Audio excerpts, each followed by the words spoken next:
All right, well, one more set today. I'm going to do some hot weather stuff. Some eggplants, peppers, and some basil.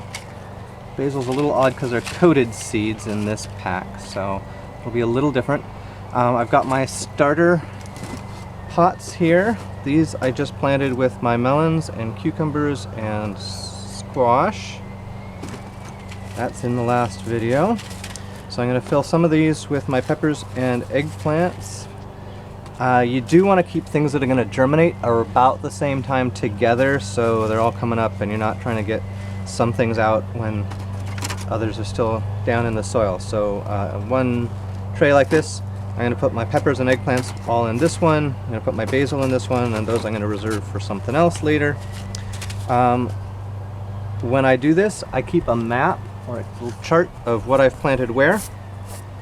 So my delicata, melons, melon, cucumbers, and zucchini. I do keep, so you can put sticks in, they can get lost. I keep this, and just so this doesn't get turned around or my tray doesn't get turned around and I wonder what's what, I've got one of these, you can maybe see, I hope, is asymmetric. These are all going 2, 4, 6, 2, 4, 6. This one's going 2, 4, 6 this way. So that's my reference corner there, and all the rest will be lined up. So one asymmetry lets me know where everything is and I don't get too confused. So I'm going to put this a little out of the way, I hope out of frame a little bit.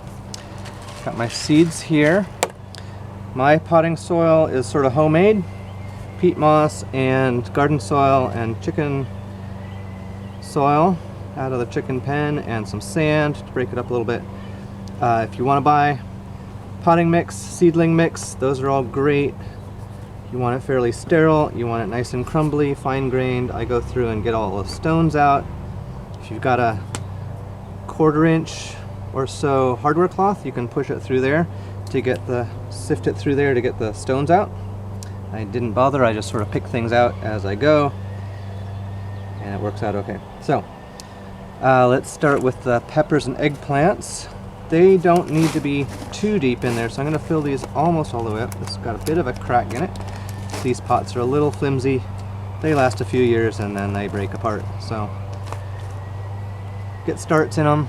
Piece of stick, a little stone, toss that out, break up the clumps. But you want it almost up to the top. We're going to cover them with about a 1/4, not quite a 1/4 inch of soil. That looks pretty good. Put that there, I hope you can see. And I'm going to start with eggplant. Here's one called Pandora Striped. This is Pandora Striped Rose. This is a pretty old packet of seeds, so I'm going to go a little heavy on my seeds. They're little tiny ones. A bit like tomato seeds. You can see them there. So I'm going to sprinkle those in. Oh, I'm going to put about 8, 9 in each side, and I'm going to hope to get maybe 2 or 3 out of each side. I dropped a seed in my potting mix, so you don't want to do that. Oops, 4 in there. I think that's the only one I dropped. Not sure what that is. Let's get it out of there.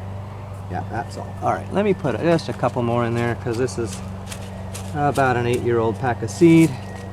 If you keep your seed nice and dry and cool, they can last a good decade, but they do start to lose a little bit of fertility. So just overplant a little bit and you can always thin them out later.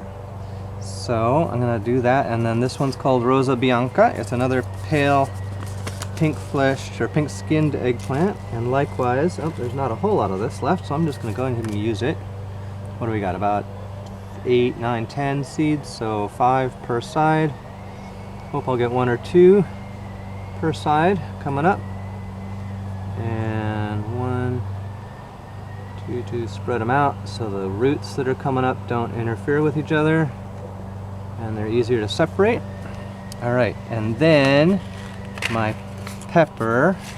I'm going to get starts for a lot of my peppers this year because it is a little late, but this is a hot pepper I quite like, and I have not been able to find it anywhere except Thistledown Farm sells them fresh, except they didn't this past year, called Fatilii.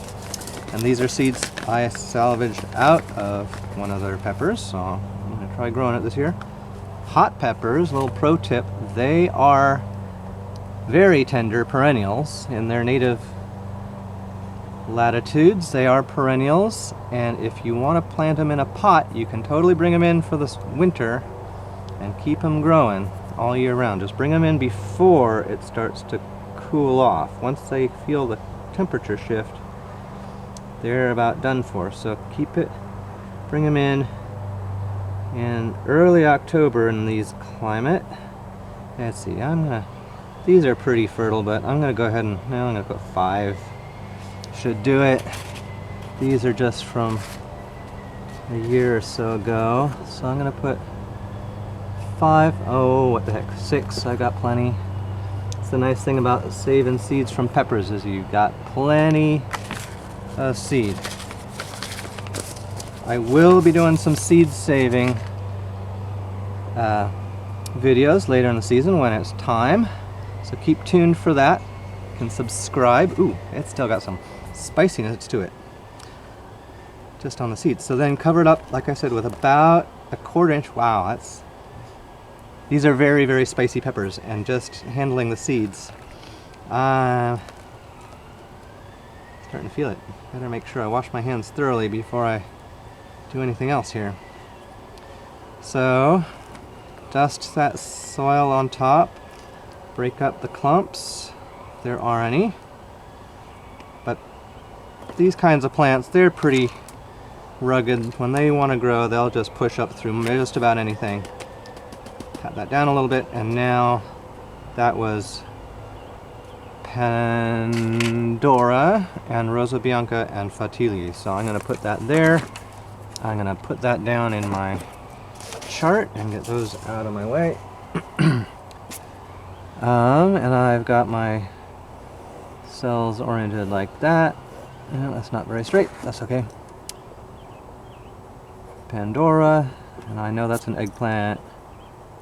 Rosa Bianca, Bianca, and Fatilii, Fatilii. Alright, those are my peppers.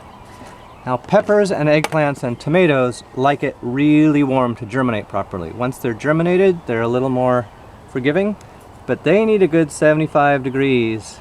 And if your house is not that warm, they are not going to germinate very well. So you can raise your potting tray up about 1 inch on some blocks, and let me let you look at me here so you can see what I'm talking about. You can raise them up on blocks a little bit and put a heating pad on very, very low. Make sure there's a good inch of air space in there. If it's right up on the soil, you're going to get too hot. So just on low, about 1 inch of air space between the heating pad and your plants on your starter box here, and that will give it just that little extra warmth if your house isn't that warm, to get those germinated. Once they're up, once they've started breaking the surface, you can turn off that heat and they'll be just fine. But to get going, they do need a little extra heat. Alright, and then my basil, I'm going to do a whole tray of basil because we like it. And this is all the Genovese basil, which is a big leaf stuff. It's great for pesto. Chunk of something there. And these like to be fairly shallow as well. You want to cover them with maybe a 1/4 inch, not quite, of soil. Oops, not letting you see what I'm doing here. How's that? There we go. Alright, so again, fill that up with soil. And these are coated, which does make them a little easier to plant because basil seeds are pretty tiny. I'm not sure what they're coated with, if it's some sort of fertilizer or what that is, but basil you can put in pretty dense. They separate out pretty well. You don't want to plant the whole pot like this, but once they germinate and they're about a couple inches, 3 inches tall, you can separate them 2 or 3 plants together grow just fine. More than that, they start to complain a little bit. So I'm planting 8, 9, looks like here per cell.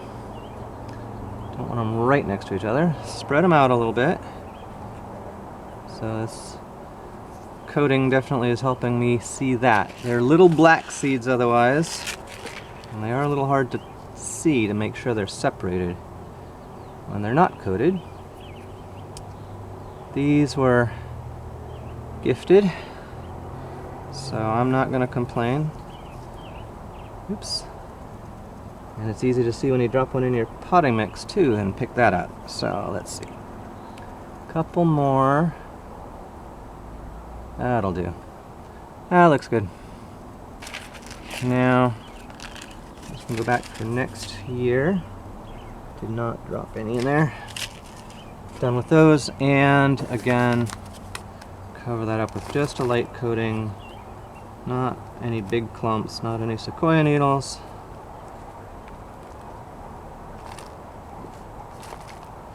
Just a light dusting, not quite a 1/4 inch on top there is what you're looking for.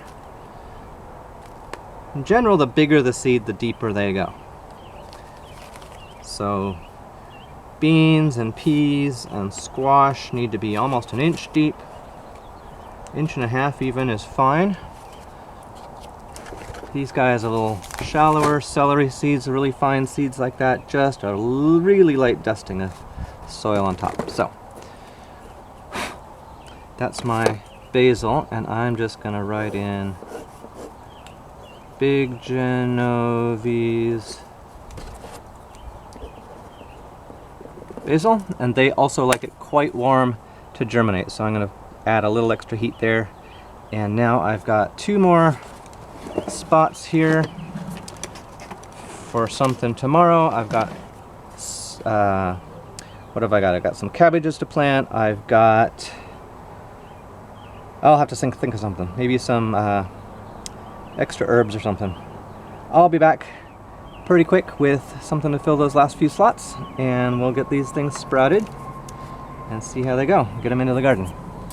Take care. Oh, and be sure to like and share and all the rest of that doodly-doo stuff.